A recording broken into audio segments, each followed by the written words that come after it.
Alhamdulillah nahmaduhu wa nasta'inuhu wa nastaghfiruh wa na'udzu billahi min shururi anfusina wa min sayyiati a'malina. May yahdihillahu fala mudilla lahu wa may yudlil fala hadiya lahu. Asyhadu an la ilaha illallah wahdahu la syarika lah wa asyhadu anna Muhammadan abduhu wa rasuluh la nabiyya ba'dah. Allahumma salli wa sallim ala nabiyyina Muhammad wa ala alihi wa sahbihi ajma'in amma ba'd.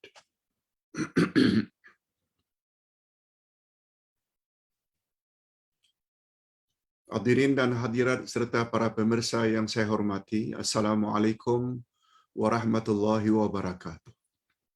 Alhamdulillah, kita bersyukur kehadirat Allah Azza wa Jalla sebab berkat taufiknya kita dapat meneruskan lagi majlis ilmu kita pada pagi ini.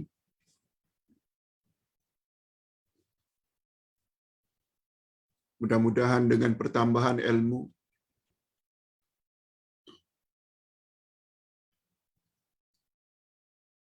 sehingga segala tindak tanduk sejak daripada keyakinan, tingkah laku,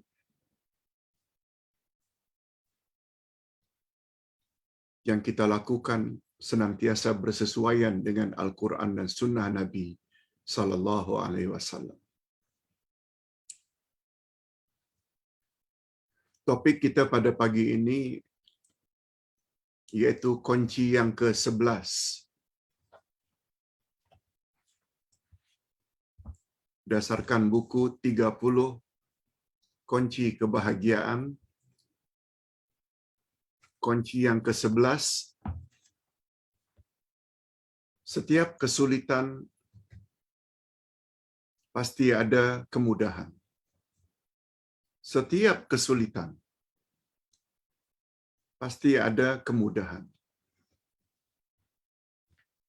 Topik ini sungguh menarik,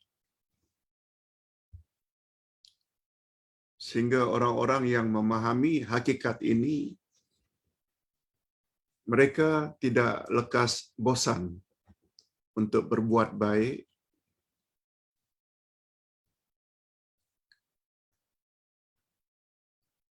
malahan setiap perbuatan baik yang mereka lakukan, mereka merasa happy, gembira,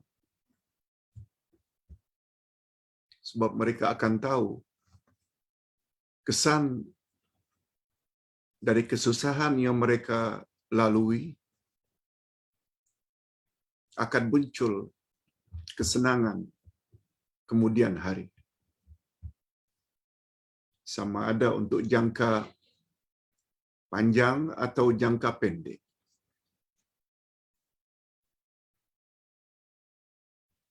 Malah sebelum kita mendapat penerangan seperti ini, kita dah selalu dengar dah. Orang tua-tua kita pernah menyebut, berakit-rakit ke hulu, berenang-renang ke tepian.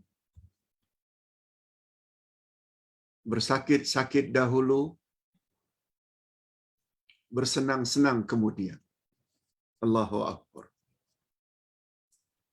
Sebenarnya peribahasa orang-orang tua kita dulu cukup Islamik. Sesuai dengan kehendak Allah dan kehendak Rasul. Kita akan buktikan nanti dengan ayat-ayat Quran dan hadis-hadis Nabi sallallahu alaihi wasallam.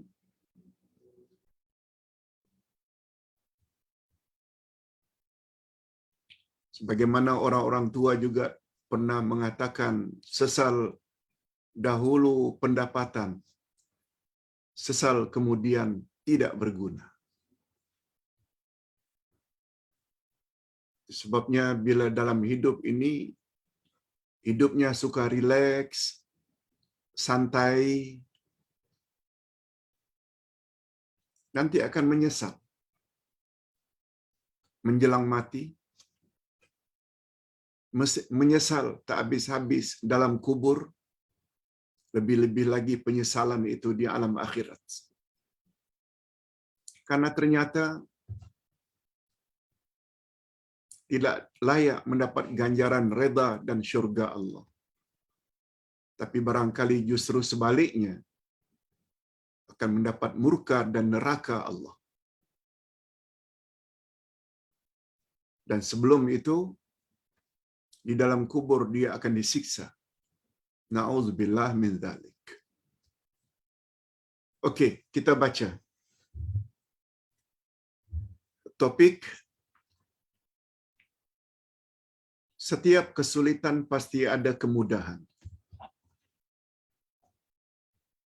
Hai manusia, satu hakikat yang tidak dapat dinafikan, bahwa setelah lapar akan muncul kenyang.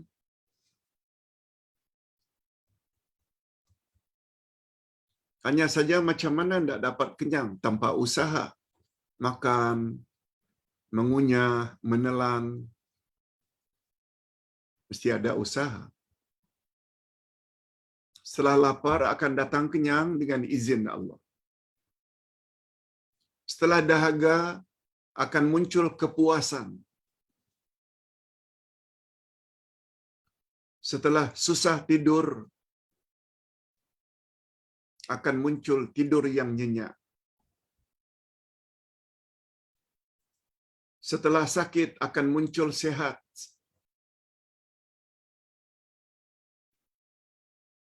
Tentu saja kemunculan sehat, kemunculan kenyang, kemunculan tidur dengan nyenyak mesti diawali dengan usaha. Bukan maknanya bila susah terus menerus susah. No, tidak begitu dalam Islam.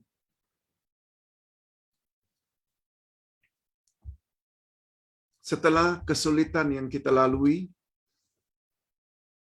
akan muncul kemudahan dan kesenangan setelah itu. Yang gaib akan muncul juga.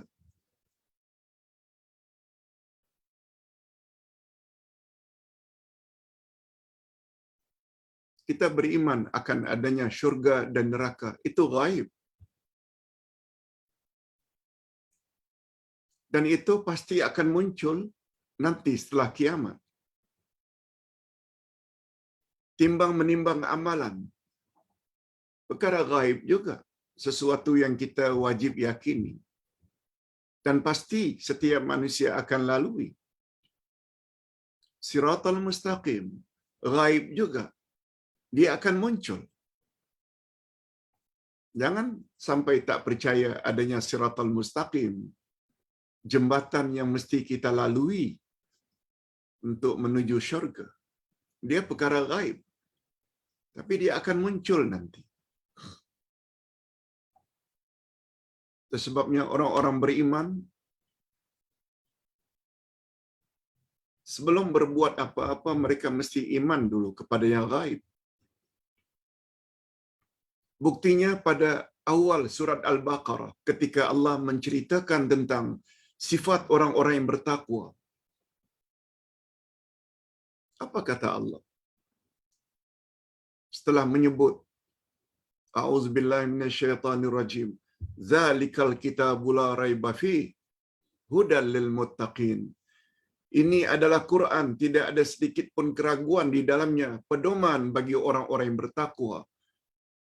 Siapa gerangan orang-orang yang bertakwa itu?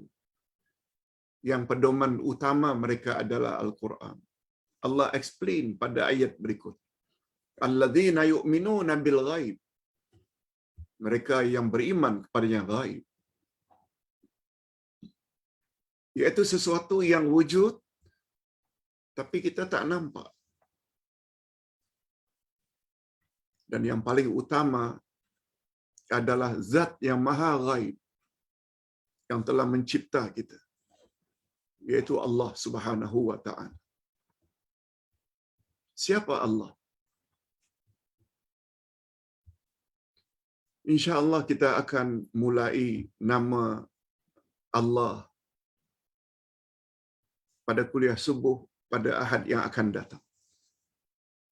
Sebagai nama yang pertama yang rujuk kepadanya semua nama-nama yang lain. Jangan lupa, insya-Allah pada 9 hari bulan Januari, kita akan mula dengan nama Allah. Allah. Lafzul Jalalah. Itu dia iman pada yang gaib nomor 1. Baru iman kepada syurga, neraka, mizan timbang menimbang amalan, siratal mustaqim, azab kubur, nikmat kubur, syurga, neraka, adanya malaikat, adanya jin, adanya malaikat di kiri kanan mencatat amalan manusia, semuanya gaib. Setiap yang gaib pasti akan muncul.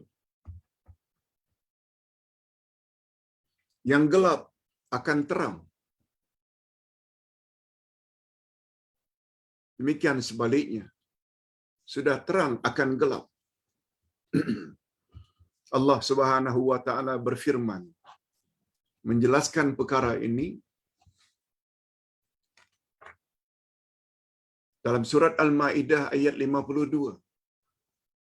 A'udzubillahi minasyaitonir rajim. فَتَرَى الَّذِينَ فِي قُلُوبِهِم مَّرَضٌ يُسَارِعُونَ فِيهِمْ يَقُولُونَ نَخْشَىٰ أَن تُصِيبَنَا دَائِرَةٌ فَعَسَى اللَّهُ أَن يَأْتِيَ بِالْفَتْحِ أَوْ أَمْرٍ مِّنْ عِندِهِ وَيُصْبِحُوا عَلَىٰ مَا أَسَرُّوا فِي أَنفُسِهِمْ نَادِمِينَ.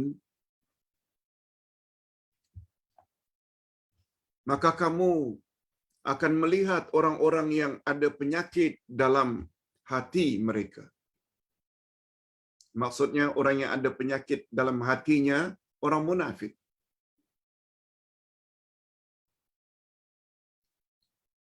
Apa yang orang-orang munafik itu lakukan? Mereka bersegera mendekati Yahudi dan Nasrani.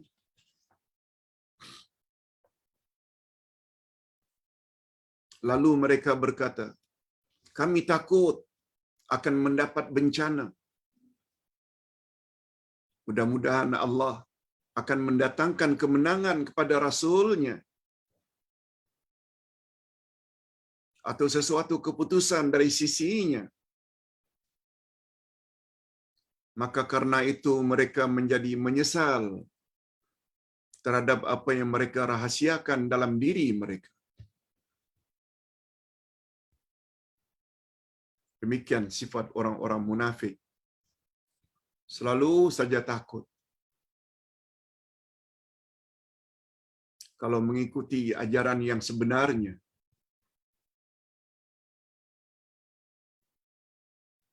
Mereka selalu mendekatkan diri dengan orang-orang kafir. Muslim yang hakiki tak macam itu. Sebab mereka tahu Allah Subhanahu wa taala akan menolong mereka bila mereka teguh dalam pendirian.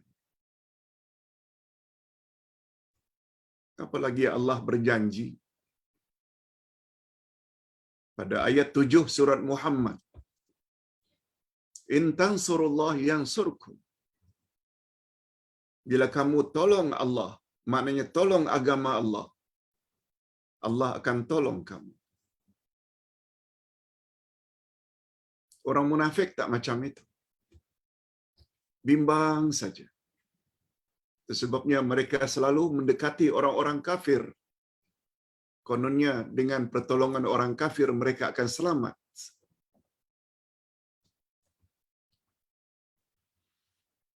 Sebenarnya kewujudan malam adalah suatu isyarat akan kemunculan pagi yang cerah.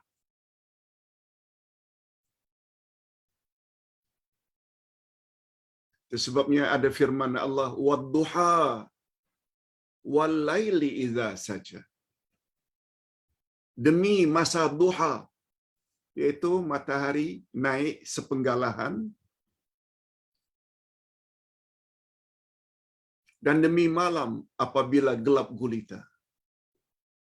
Maknanya silih berganti. Cahaya itu akan muncul setelah berakhirnya malam.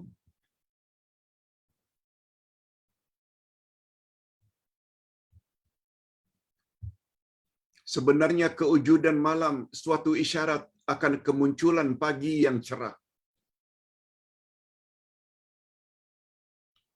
Adanya kemurungan, murung, sedih, rungsing, tension. Sebenarnya itu adalah pertanda akan kedatangan kelegaan.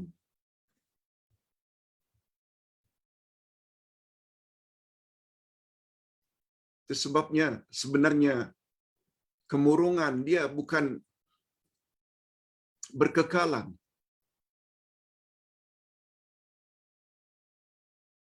Allah akan hilangkan kemurungan, kesedihan.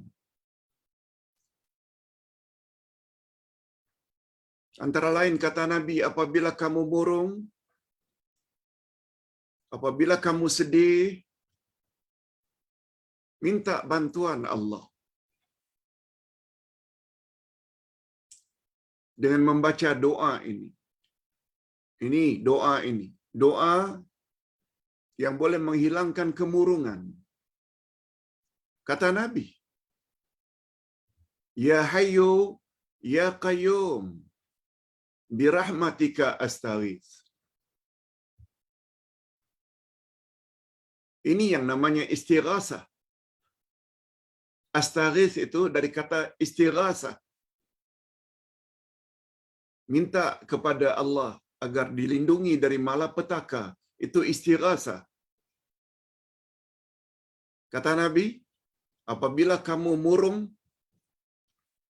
resah, gelisah, banyak-banyak baca Ya Hayyu Ya Qayyum. Wahai yang maha hidup, wahai yang mengurus makhluk terus-menerus tanpa henti, birahmatika, dengan berkat rahmatmu, dengan berkat kasih sayangmu, aku mohon dilindungi daripada malapetaka. Kata Nabi, bila doa ini selalu diulang-ulang dengan penuh keyakinan, rasa gundah, resah, tension, murung akan hilang. Apalagi dari sudut Al-Asma'ul Husna, apalagi dari sudut Al-Asma'ul Husna, jika kita sebut Ya Hayyu Ya Qayyum, dua nama Allah ini, seolah-olah kita telah menyebut semua nama-nama Allah Al-Asma'ul Husna. Mengapa begitu, Pak Ustaz? Sebab sifat Allah ada dua pada garis besarnya, subutiyah dan salbiyah. Subutiyah sifat kesempurnaan, salbiyah menafikan daripada Allah segala sifat kekurangan. Nah, subutiyah pula sifat kesempurnaan terbagi dua pula. Ada namanya subutiyah zatiyah, ada yang namanya subutiyah fi'liyah. Subutiyah zatiyah iaitu sifat kesempurnaan senantiasa ada pada sisi Allah. Contohnya, Ya Hayyu, Allah yang maha hidup. Betul tak hidupnya Allah itu senantiasa? Qayyum pula termasuk subutiyah fi'liyah, yaitu sifat kesempurnaan yang ada kaitannya dengan kehendak Allah. Bila Allah ingin berbuat, dia berbuat. Jika Allah ingin tidak mau berbuat, dia tidak akan buat. Al-Qayyum tersirat di dalamnya sifat subutiyah fi'liyah. Okey, pembahasannya panjang. Ustaz hanya ingin singkatkan. Bila dua nama Allah itu kita sebut, Ya Hayyu Ya Qayyum, seolah-olah kita telah menyebut semua al-asma'ul husna atas sebab itu. Itu sebabnya Nabi Muhammad sallallahu alaihi wasallam sangat selalu mengulang-ulang dua nama Allah itu untuk mengawali doanya. Dan atas sebab itu pula lah dua nama Allah tersebut terletak di dalam penghulu semua ayat Al-Quran, yaitu Ayatul Kursi. Ayatul Kursi. Ayatul Kursi dikatakan oleh Nabi sebagai penghulu semua ayat Al-Quran. Allahu la ilaha illa huwal hayyul qayyum. Okey. Jangan lupa ikut kuliah subuh setiap Ahad pagi. Bermula next week, 9 Januari. Kita perkirakan kalau ikut terus menerus tiap minggu memerlukan 2 tahun baru selesai 99 Asma'ul Husna.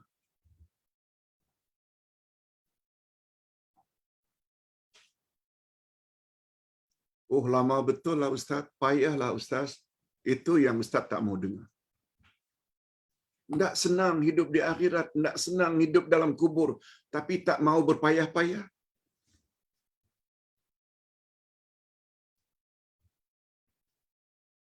Berakit-rakit ke hulu, bersenang-senang kemudian. Bersakit-sakitlah dahulu, barulah bersenang-senang kemudian. Di alam kubur dapat nikmat kubur, di akhirat dapat redha dan syurga Allah. Tak maukah? Itu sebabnya Ustaz pernah dengar ceramah dari pemimpin Mujahidin Afghanistan ketika kami sama-sama haji di Arafah. Beliau berucap,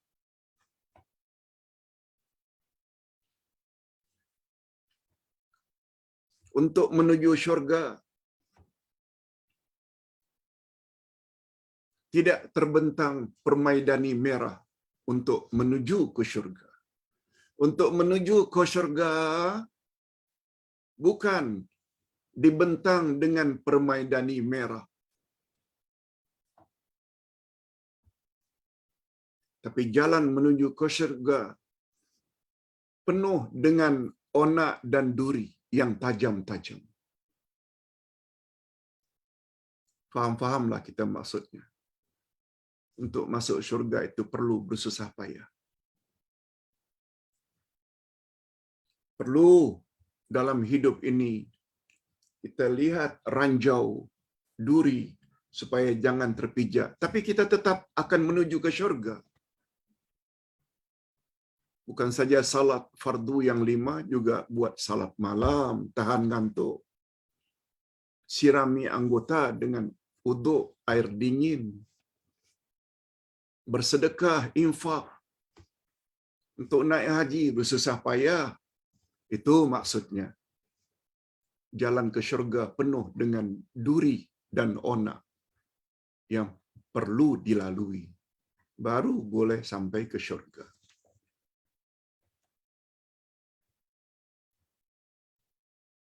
Tak ke syurga tapi rileks saja. Kuliah online pun malas dengar.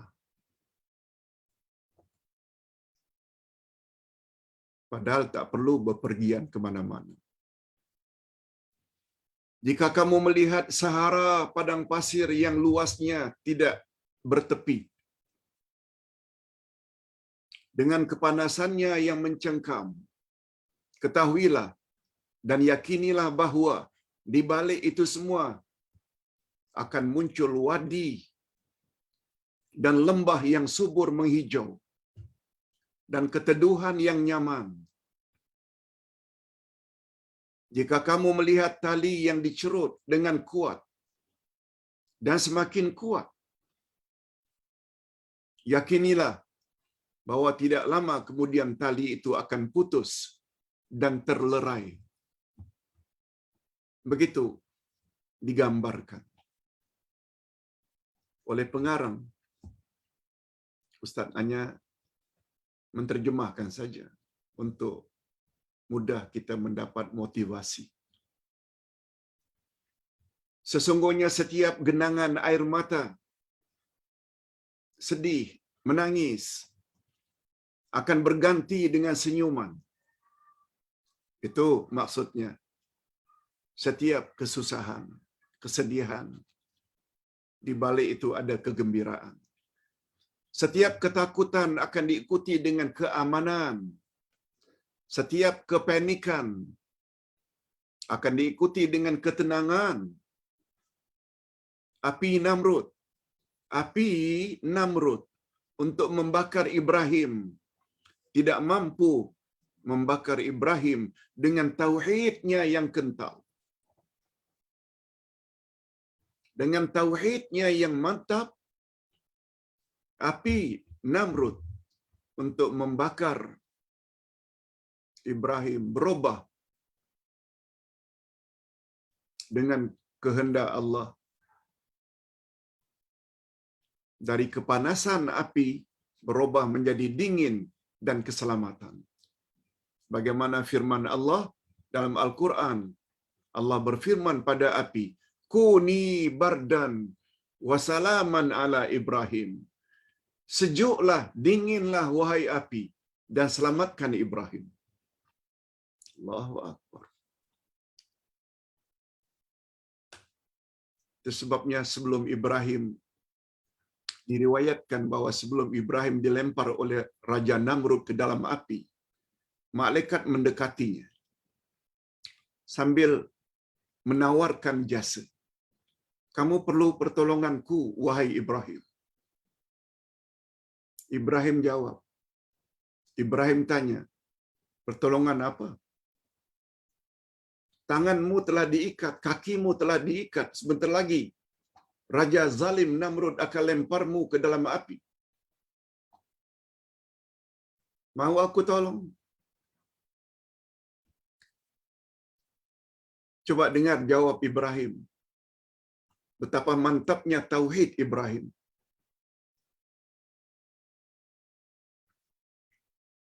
Mengapa aku mesti minta tolong kepadamu, malaikat?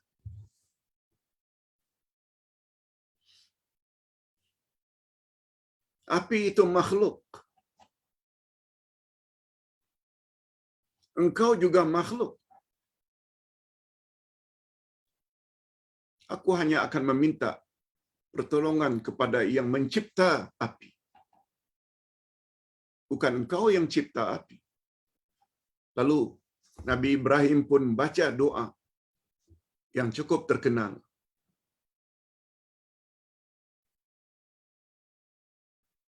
Hasbi Allah wa ni'mal wakil. Ni'mal maula wa ni'man nasir.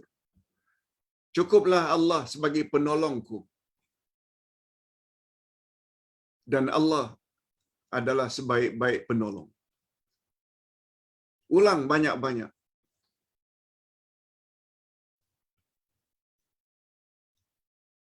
Setelah ucap itu beberapa kali, Ibrahim pun dilempar oleh petugas-petugas Firaun ke dalam api. Karena Ibrahim telah membaca Hasbi Allah wa ni'mal wakil. Juga boleh Hasbunallah wa ni'mal wakil. Ni'mal maula wa ni'man nasir. Cukuplah Allah sebagai pelindungku dan Allah adalah sebaik-baik pelindung dan sebaik-baik penolong. Begitu dilempar, Allah berfirman, "Hei api, sejuklah kamu dan selamatkan Ibrahim." Ibrahim berjalan dalam api, dalam kedinginan. Allahu Akbar. Itu sebabnya kata Nabi, bila kamu dalam kesempitan, kesulitan, dan mendapat ancaman.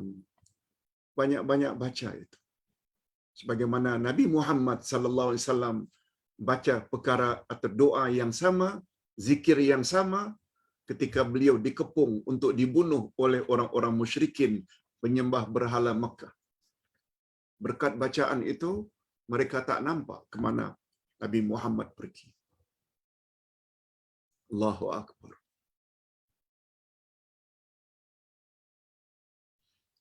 Dan gelora Laut Merah, gelora Laut Merah tidak mampu melemaskan Musa,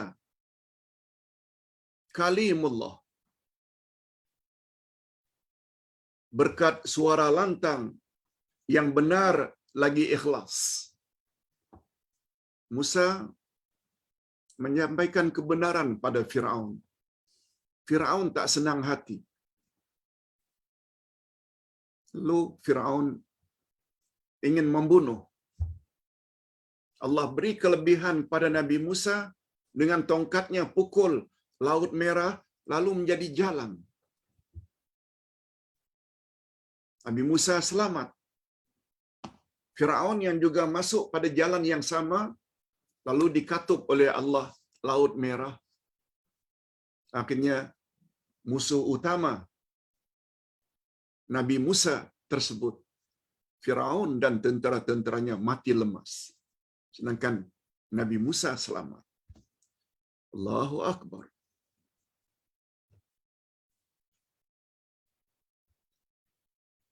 Nabi Musa alaihi salatu wassalam, sebagaimana yang Allah jelaskan dalam surat Asy-Syu'ara ayat 62. Qala kalla inna ma'iya rabbi sayahdin. Musa menjawab terhadap ancaman Firaun yang akan membunuhnya. Sekali-kali tidak akan tersusul. Maknanya, kamu tidak akan dapat kejar aku. Begitu yakin Nabi Musa. Sesungguhnya Tuhanku beserta aku.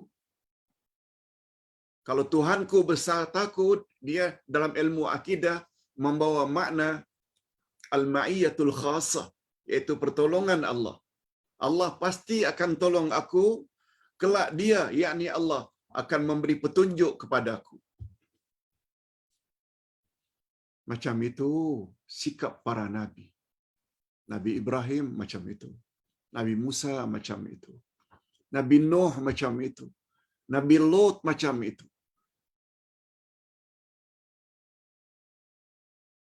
Nabi Muhammad sallallahu alaihi wasallam macam itu.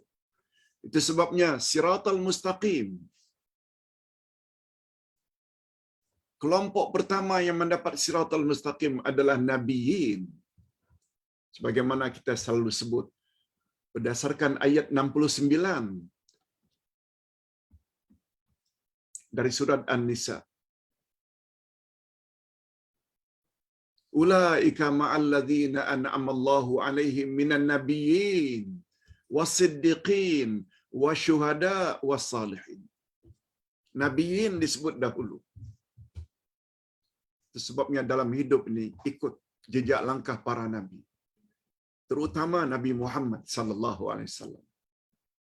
Jangan baginda dicela. Jangan baginda diperlekeh. Orang yang memperlekeh Nabi Muhammad seperti pembuat kartun Nabi Muhammad di dunia lagi dah nampak mati dalam keadaan yang sangat dahsyat dan mengerikan. Nauzubillah min dzalik. Nabi Muhammad sallallahu alaihi wasallam ketika di dalam gua menyampaikan berita gembira kepada temannya Abu Bakar As-Siddiq.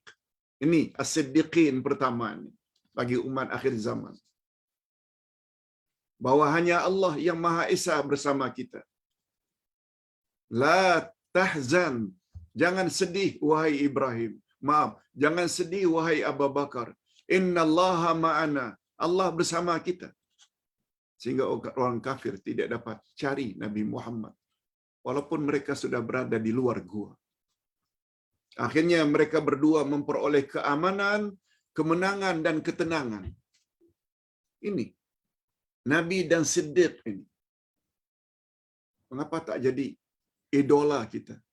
Mengapa tidak jadi role model untuk dijadikan panduan dalam hidup?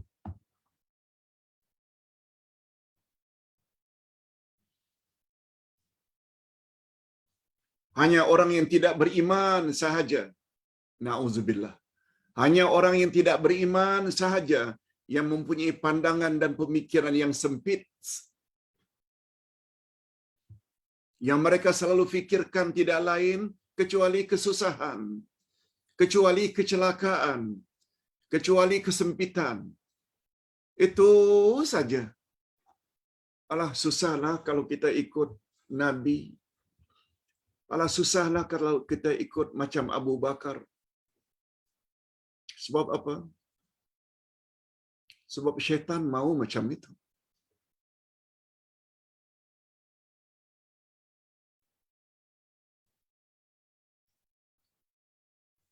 Kalau disuruh tutup aurat ketika keluar rumah, alah susahlah, panaslah.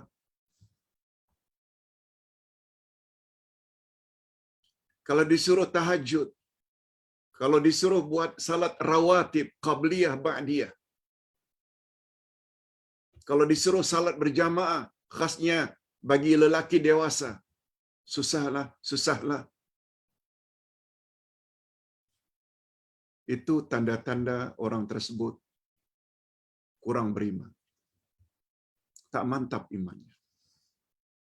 Dia tidak melihat setiap perkara-perkara tersebut membawa fadilat dan kelebihan yang luar biasa. Tak di dunia, di akhirat pasti. Yang mereka selalu fikirkan tidak lain kecuali kesusahan, kecelakaan, kesempitan. Pemikiran mereka tidak melepasi dinding biliknya. Tidak melepasi pintu rumahnya. Macam katak di bawah tempurung. Pemikirannya itu saja. Tak tengok yang luar. Seharusnya mereka hendaklah memperluas pandangan dan pemikiran melepasi tembok dan pagar yang mengelilingi rumahnya. Padahal Allah SWT telah berjanji dalam firman-Nya. Ini janji Allah. Fa inna ma'al usri yusra. Inna ma'al usri yusra. Karena sesungguhnya sesudah kesulitan itu ada kemudahan. Lalu Allah ulang sekali lagi. Sesungguhnya sesudah kesulitan itu ada kemudahan. Alam Nashrah ayat 5 dan 6. Semua kita hafal ayat ini.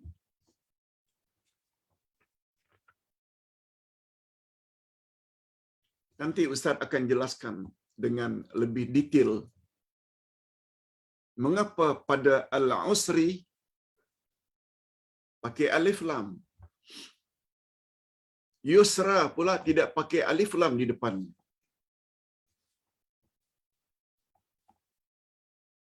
Satu kajian yang sangat cantik. Maksudnya Allah mengkhabarkan bahwa sesungguhnya bersamaan dengan kesulitan itu terdapat kemudahan. Kemudian Allah menegaskan hakikat ini dengan mengulangi perkhabaran yang sama sekali lagi. Sesungguhnya bersama kesulitan itu ada kemudahan. Sesungguhnya bersama kesulitan itu ada kemudahan. Yang ini terus terang Ustaz tambah dari diri Ustaz. Dia tidak tertera dalam buku asalnya yang Ustaz terjemahkan. Tapi penambahan ini sangat berguna. Exactly sebagaimana yang Ustaz tulis di dalam buku Ustaz, yaitu tafsir Juz Amma, surat Alam Nashrah. Sama betul. Ini tambahan daripada Ustaz hingga akhirnya. Yang Ustaz kutip dari kitab yang lain. Apa dia, Pak Ustaz? Mengapa Allah ulang sampai 2 kali? Sesungguhnya bersama kesulitan itu ada kemudahan. Sesungguhnya bersama kesulitan itu ada kemudahan. Kaedah dalam bahasa Arab, apabila sesuatu diulang 2 kali, menunjukkan dia sesuatu yang sangat penting. Yang kedua, apabila sesuatu itu memakai alif lam di depannya, dia ada makna tersendiri. Sedangkan tanpa alif lam, dia membawa makna umum. Okey, Ustaz jelaskan. Aid bin Suraih pernah berkata, aku mendengar Anas bin Malik berkata, ketika Rasulullah sallallahu alaihi wasallam sedang duduk. Rasulullah sedang duduk. Di hadapan Rasulullah ada seketul batu, sebuah batu. Rasulullah sedang duduk, kata Anas. Di depan Rasulullah ada batu. Lalu baginda Rasul sallallahu alaihi wasallam bersabda. Ini bunyinya. Lau ja'al usru fadakhala hadzal hajar la ja'al yusru hatta yadkhula alaihi fayukhriju.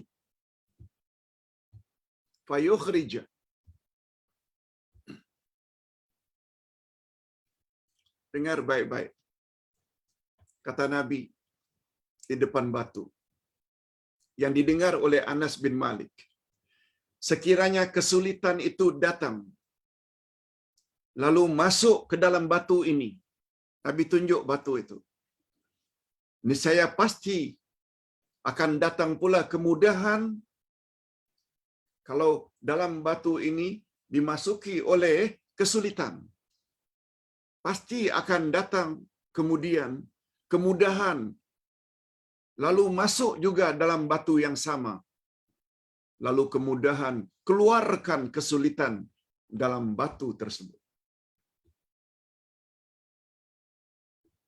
Hadis riwayat Ibnu Abi Hatim. Sehubungan dengan peristiwa ini, maka turunlah ayat di atas. Sehubungan dengan kata-kata Nabi tadi, andai kata batu ini dimasuki oleh kesulitan, niscaya akan datang kemudahan juga akan masuk. Dan setelah kemudahan masuk ke dalam batu yang sama, tugas kemudahan mengusir keluar kesulitan. Sempena peristiwa itulah turun ayat fa inna ma'al usri yusra, inna ma'al usri yusra.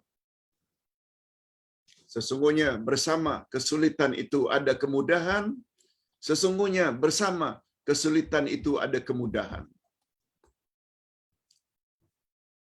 Kita teruskan sedikit lagi supaya lebih mantap. Imam Qatadah berkata, seorang ulama tafsir, dikatakan kepada kami,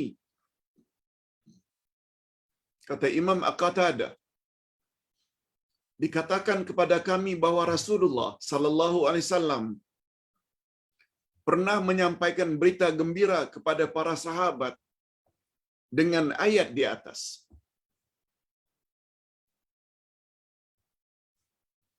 Fa inna ma'al usri yusra, inna ma'al usri yusra. Nabi pernah menyampaikan ini adalah berita gembira wahai para sahabat.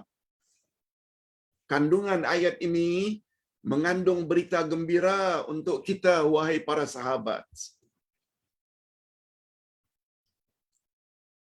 Lalu sehubungan dengan itu baginda pun bersabda,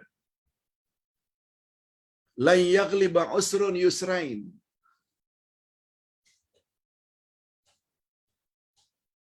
Sekali-kali tidak akan mungkin satu kesusahan dapat mengalahkan 2 kemudahan.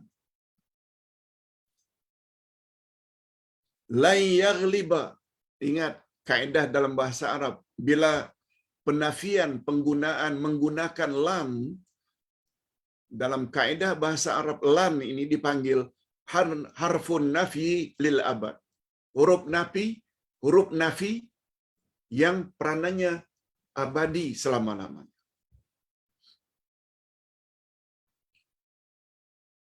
Apa maksud huruf nafi yang bersifat abadi, Pak Ustaz? Ustaz buat contoh. Nabi SAW bersabda, "Taraktu fikum amrain." Aku tinggalkan untukmu dua perkara. In amsaktum bihima. Sekiranya kamu berpegang teguh pada kedua-duanya, lan tadillu abada.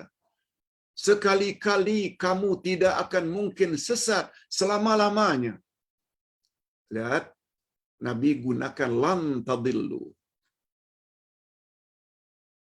Abada lagi, abadi selama-lamanya.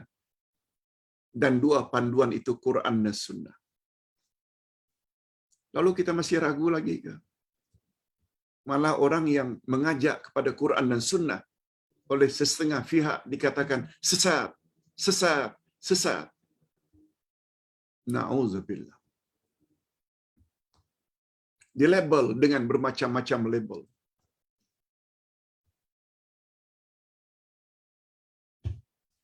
Ayat 120 surat Al-Baqarah, ketika Allah menyebut tentang Yahudi dan Nasrani terhadap ajaran Islam. Walan tarda ankal yahudu walan nasara hatta tattabi'a millatahum. Sekali-kali tak akan mungkin Yahudi dan Nasrani rela. Sekali-kali tak akan mungkin Yahudi dan Nasrani reda terhadap agama yang engkau bawa, hai Muhammad, sehingga engkau ikut agama mereka. Allah lagi-lagi menafikan. Itu sebabnya berbaik-baik dengan orang kafir berpada-padalah.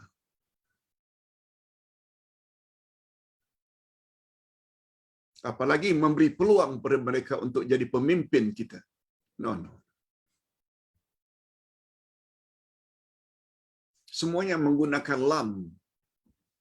Itu dia. Lan yaghliba usrun yusrain. Tak akan mungkin satu kesulitan dapat mengalahkan dua kemudahan. Nah, Pak Ustaz, apa maksudnya? Ini dia yang akan kita jelaskan. Maksud ungkapan Allah, fa inna ma'al usri yusra. Inna ma'al usri yusra. Ustaz sebut dulu. Disebut al-usri secara mu'arraf, yaitu dengan menggunakan alif lam ma'rifah. Alif lam ma'rifah. Sesuatu yang sudah dikenal. Ma'rifah maknanya dikenal. Kegunaan alif lam yang berada di depan usri itu, al-usri maknanya kesulitan yang sudah dikenal. Kesulitan tertentu. Kesulitan yang satu itu. Ini menunjukkan bahawa perkataan al-usri, kesulitan yang pertama dan yang kedua adalah kesulitan yang sama atau satu kesulitan. Sebab kedua-duanya fa inna ma'al usri. Kemudian diulang lagi. Inna ma'al usri, alif lam ada di depannya. Maknanya kesulitan yang sama. Sedangkan yusra munakkar.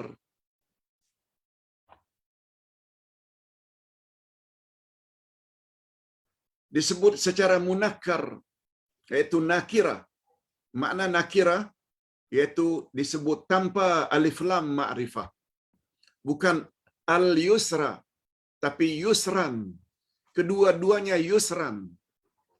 Ini menunjukkan kemudahan itu berbilang-bilang.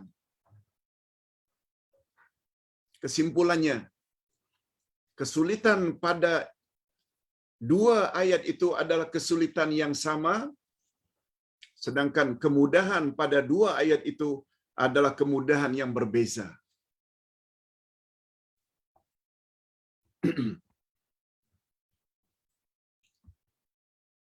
Bagi sesiapa yang mahir dalam English, sama betul kaedah bahasa Arab dengan bahasa Inggris. Kita dah sebut dah beberapa contoh untuk menguatkan kedekatan Arabic dengan English adalah lebih dekat berbanding Arabic kepada bahasa Melayu.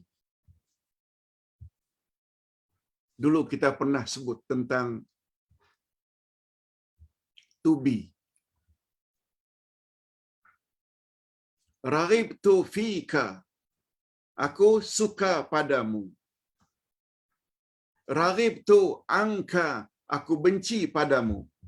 Pertama to be-nya fi, yang kedua to be-nya an. Raghibtu tetap. Sama dengan look at.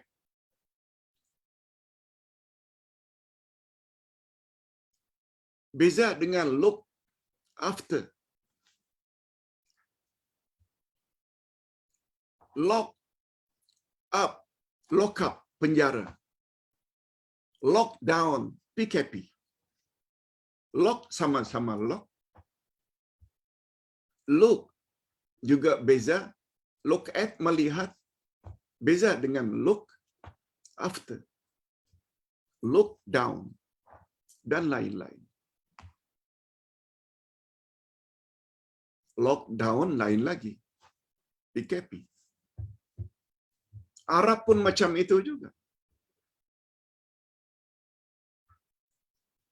Sungguh banyak. Okey, itu telah kita jelaskan. Sekarang, kaedah noun atau isim yang ada alif lam di depannya dengan yang isim noun yang tidak ada alif lam depannya. Yang pertama ada alif lam ma'rifah, yang satu lagi nakirah tanpa alif lam. Dia sama betul dengan maksud definitif dan indefinitif. Masjidun tanpa alif lam, a mosque, sebuah masjid. Tapi kalau al-masjidu, dia menjadi the mosque. Betul tak? The mosque tu maksudnya masjid tertentu. Masjid yang itu tu. A house, sebuah rumah. Rumah yang mana satu? Sifatnya umum. Beza dengan the house. Al-baitu. Madrasatun. A school. Al-madrasatu, the school.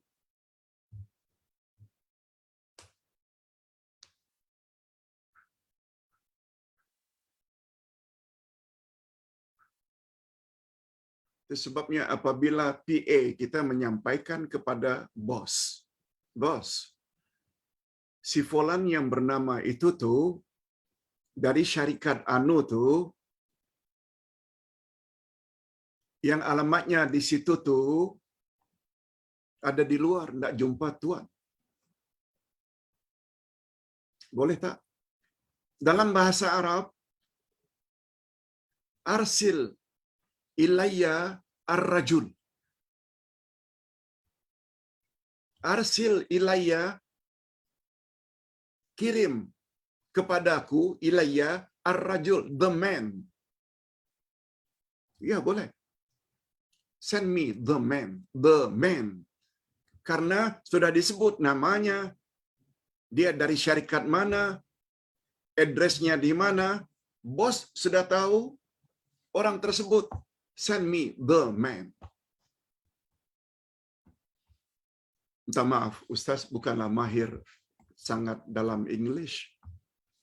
Tapi ketika mempelajari bahasa Arab ini, kita lihat kedekatannya dengan grammar English lebih dekat. Itu sebabnya bagi mereka yang mahir English, sebenarnya lebih mudah untuk belajar bahasa Arab. Lebih mudah. Sebab grammarnya, kaedahnya berhampiran. Okey. Kita sekarang berbalik. Satu kesusahan tidak akan dapat mengalahkan dua kemudahan. Mengapa satu? Karena al-usri, kesusahan itu ada alif lam di depannya. Maknanya kesusahan yang sama. Yusra membawa makna am, yakni kemudahan atau kesenangan yang banyak. Yes, itu maksudnya ayat di atas menjadi tasliyah. Apa makna tasliyah? Hiburan untuk Nabi Muhammad sallallahu alaihi wasallam. Muhammad, jangan bimbang walaupun kamu dicemooh, dicaci dengan bermacam-macam cacian. Engkau digelar sebagai syairun majnun, penyair gila. Engkau digelar sahirun, tukang sihir. Engkau digelar sabi, pembawa ajaran songsang. Jangan sedih, Muhammad. Sebab setelah kamu lalui ujian demi ujian, nanti agama yang kau bawa ini akan menjadi utama pada akhir zaman. Buktinya sekarang, kemasukan orang ke dalam Islam luar biasa. Di Amerika, di Eropa, di Australia, di Afrika. Justru yang masuk-masuk ke dalam Islam itu justru ulama-ulama mereka, pendeta, pastor. Itu maknanya.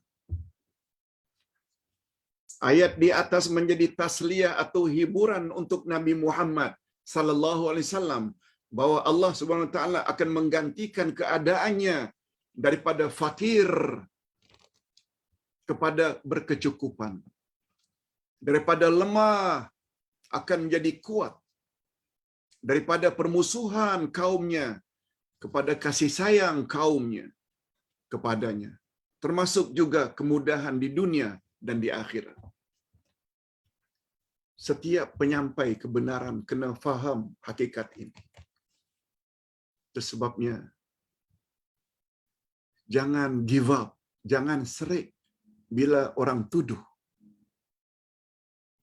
dengan bermacam-macam tuduhan liar. Ustaz selalu sebut, begitu kita dituduh bermacam-macam, kita mula menulis nota demi nota. Setelah sekian puluh tahun menulis nota, tiba-tiba kita dapat miliki buku sampai 40-50 buku agama. Apa sebab? Karena kita faham hakikat ini. Sekarang kita baru dapat rasakan. Kalau ketika dituduh dulu pembawa ajaran songsang, sesat, dan lain-lain, kita langsung berhenti, tak dapat apa-apa. Ini yang dimaksudkan. Fa inna ma'al usri yusra. Inna ma'al usri yusra. Tidak ada sia-sialah kita bersusah payah sekarang ini. Sebab bila itu kita lakukan ikhlas lillahi ta'ala, kita akan dapat ganjaran di dunia lagi sebelum di alam barzakh, sebelum di alam akhirat. Kita doa mudah-mudahan kita semua menjadi orang yang istiqamah di atas kebenaran. Ustaz kira ini juga termasuk salah satu motivasi yang sangat berguna untuk membuat kita tidak lekas mengalah bila ada orang yang coba menentang dan mencemooh kita. Sebab kita ada Allah yang akan melindungi kita dari segala malapetaka. Cuma sebagaimana nasihat Allah kepada Nabi sallallahu alaihi wasallam berdasarkan ayat 47 dari surat Al-Ahzab. Ayat ini juga menjadi pegangan Ustaz. Ustaz ingin kongsi dengan jemaah supaya kita tidak lekas panik, tidak lekas give up, tidak lekas serik. Ayat ini sangat menolong. Apa kata Allah? La tuti'il kafirina wal munafiqin wada' adahum wa tawakkal 'ala Allah wa kafa billahi wakila. Coba dengar baik-baik. Jangan engkau patuhi, wahai Muhammad, terhadap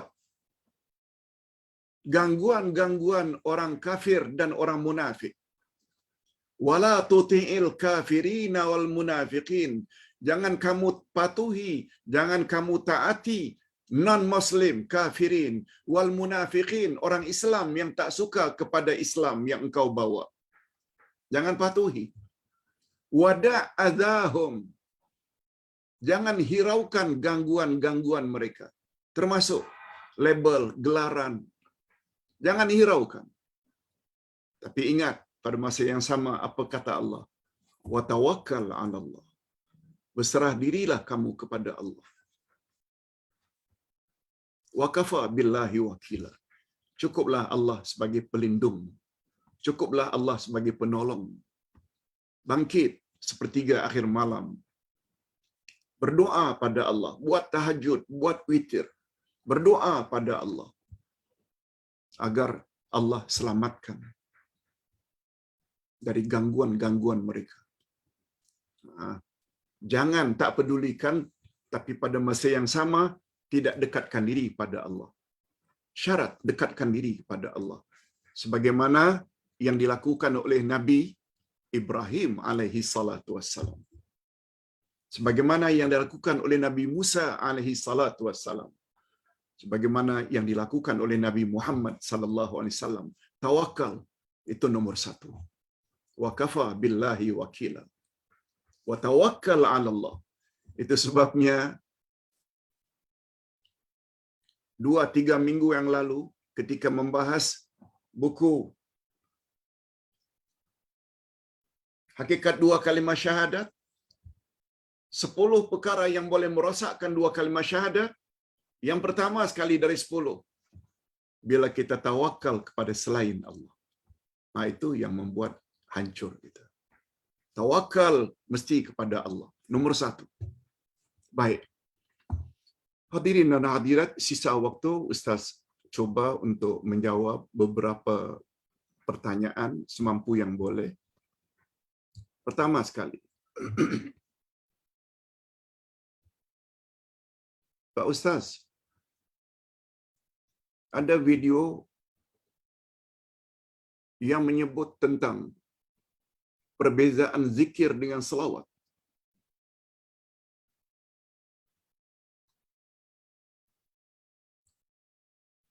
Zikir hendaklah perlahan-perlahan, senyap-senyap.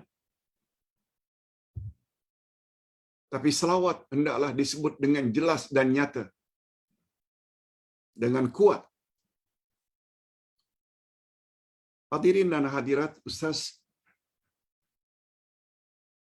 tidak pernah jumpa adanya perbezaan ini.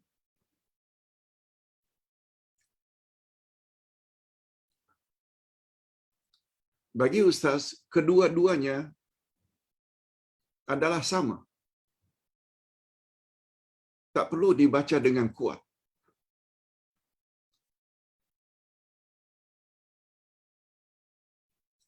Yang kuat dan lantang itu seperti azan, seperti talbiyah labbaik Allahumma labbaik, seperti takbir hari raya, sebab itu menyangkut syariat.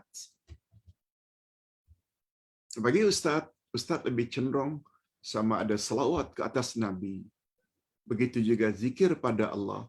Hendaklah kita baca dengan penuh tawaduk, tidak dengan mengeraskan suara. Wallahu a'lam. Pak Ustaz, pertanyaan yang kedua.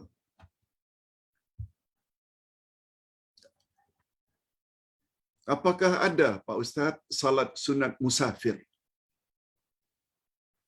Yakni salat sunat musafir sebelum keluar rumah. Setahu saya, memang ada salat sunat sebelum sampai rumah, setelah balik dari safar. Yes. Hadirin dan hadirat, salah satu daripada salat sunat yang digalakkan oleh Rasulullah sallallahu alaihi wasallam adalah ketika balik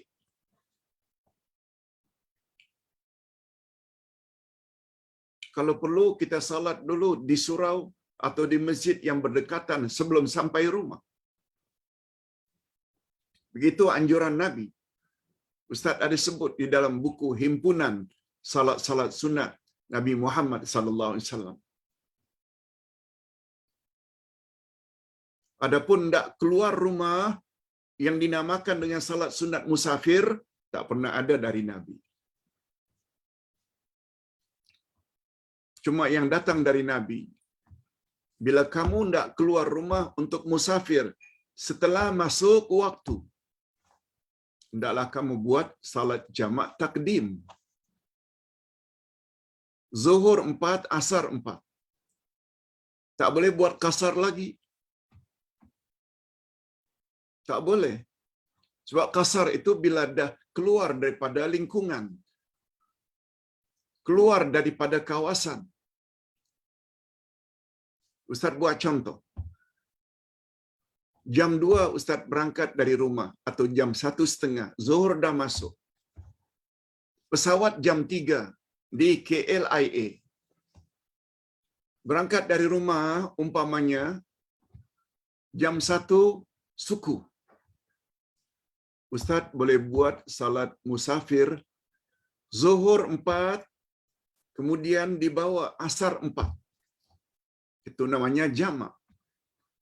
Tapi kalau Ustaz berangkat juga jam 1 suku, walaupun dah masuk waktu, tapi salat dinilai atau salat di KLIA itu dah di luar kawasan Sungai Besi.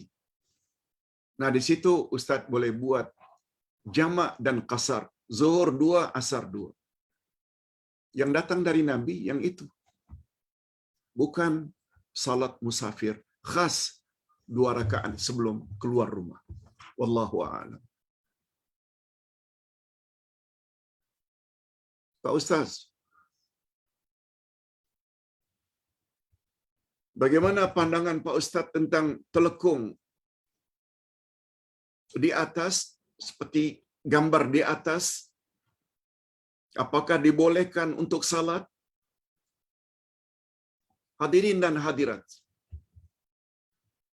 syarat sah salat menutup aurat.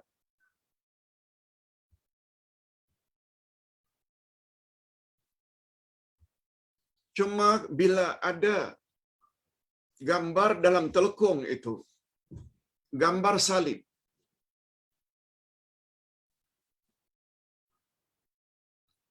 sangatlah tidak wajar. Tapi Ustaz tidak bercakap tentang hukum. Salatnya sah. Sebab salatnya, syaratnya mesti menutup aurat.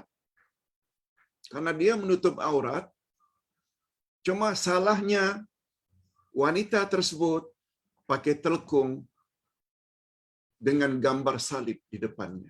Dan gambar-gambar orang telanjang. Na'udzubillah, sangat tidak patut. Tapi tak boleh kita katakan salatnya batal. Nah, Ustaz buat contoh. Kita baru sebut. Nabi SAW bersabda, sambil memegang emas dan pure silk, sutra asli. 2 benda ini halal bagi wanita dari kalangan umatku. Halal. Dua benda ini haram bagi kaum lelaki dari kalangan umatku. Jadi memakai cincin, memakai jam, segala-galanya yang dibuat daripada emas untuk laki-laki hukumnya haram. Tapi apabila laki-laki salat, dia pakai cincin emas. Dia tidak melibatkan salatnya batal. Cuma hukum memakai itu haram. Yes. Kita mesti dapat membezakan antara hukum dengan perkara haram. Tidak semestinya sesuatu yang haram itu membuat amal kita menjadi batal. Lain. Batal lain. Haramnya sesuatu lain. Wallahu a'lam. Pak Ustaz.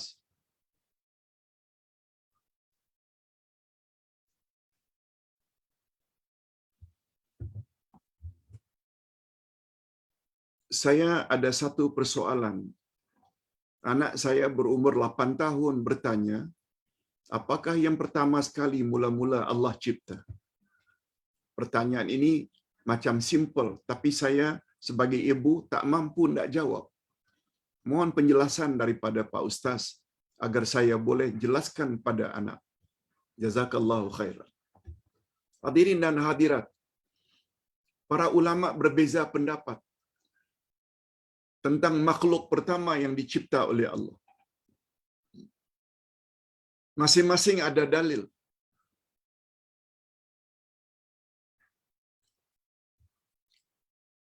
Makhluk pertama yang dicipta oleh Allah bukan malaikat, bukan manusia, bukan jin, bukan dinosaur. Sebagaimana pertanyaan anak-anak.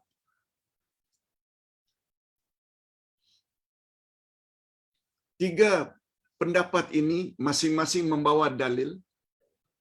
Malah sebenarnya ada lebih daripada itu.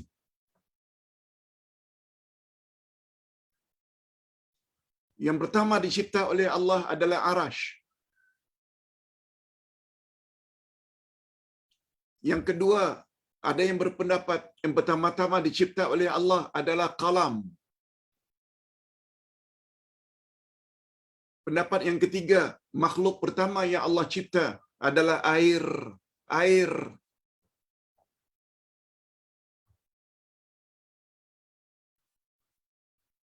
Masing-masing mereka ada dalil. Oleh sebab itu, apabila dalam lingkungan yang tiga ini, air adalah makhluk pertama yang Allah cipta. Ada yang berpendapat, Arash, Allah bersemayam di atasnya. Pendapat satu lagi, Qalam, untuk menulis takdir manusia, qada dan qadar. Terhadap ketiga-tiga pandangan ini masing-masing ada dalil. Adapun yang mendakwa pertama-tama yang dicipta oleh Allah adalah Nur Muhammad, tidak kuat dalilnya. Disanggah oleh majoriti ulama. Apalagi mendakwa Nabi Adam makhluk pertama. No. Malaikat juga tidak.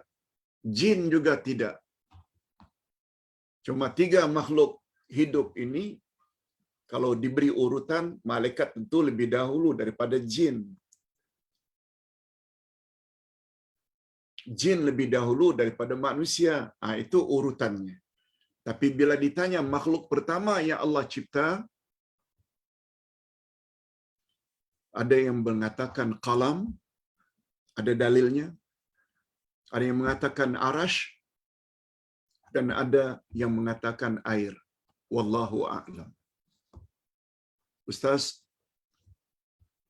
lebih suka untuk mengatakan pandangan-pandangan yang ada asas tersebut, supaya kita dapat berlapang dada dan masing-masing dapat menghormati pandangan orang lain.